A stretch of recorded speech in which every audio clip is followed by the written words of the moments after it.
উত্তরবঙ্গের সেরা cricket tournament Saidpur premier league আয়োজন নিয়ে অনুষ্ঠিত হলো এক ব্যতিক্রম মতবিনিময় সভা। বৃহস্পতিবার রাত 10টায় সৈয়দপুর পৌর কমিউনিটি সেন্টারে অনুষ্ঠিত এই সভায় অংশ নেন জাতীয় দলের সাবেক ক্রিকেটার অনূর্ধ্ব-19, বিপিএল ও ঢাকা লিগ খেলা প্রবীণ ক্রীড়াবিদ, বিভিন্ন রাজনৈতিক ব্যক্তি, ক্রীড়া সংগঠনের প্রতিনিধি ও সুধীজনরা। এই আলোড়ন সৃষ্টিকারী টুর্নামেন্ট যেন সবাইকে নিয়ে সুষ্ঠুভাবে সম্পূর্ণ করা যায় এ নিয়ে উপস্থিত সকলে নিজেদের মতামত তুলে ধরেন।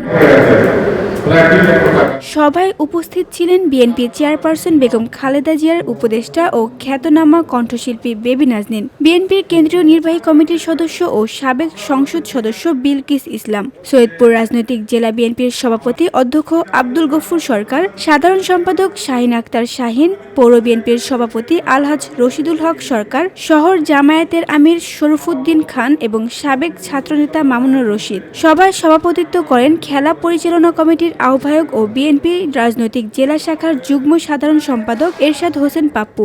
সঞ্চালনায় ছিলেন সাবেক ক্রিকেটার মোহাম্মদ এজাজ।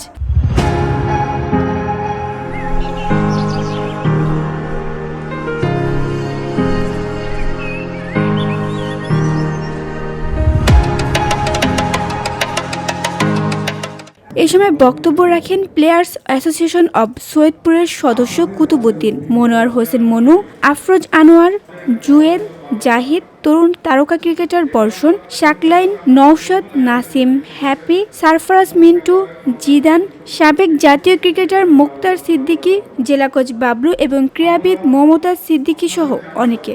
সবশেষে সবাই একমত হন খেলার মাধ্যমে সৈয়দপুরকে আলোকিত করতে প্রিমিয়ার লিগ হবে মিলন মেলা। VOD Bangla news desk.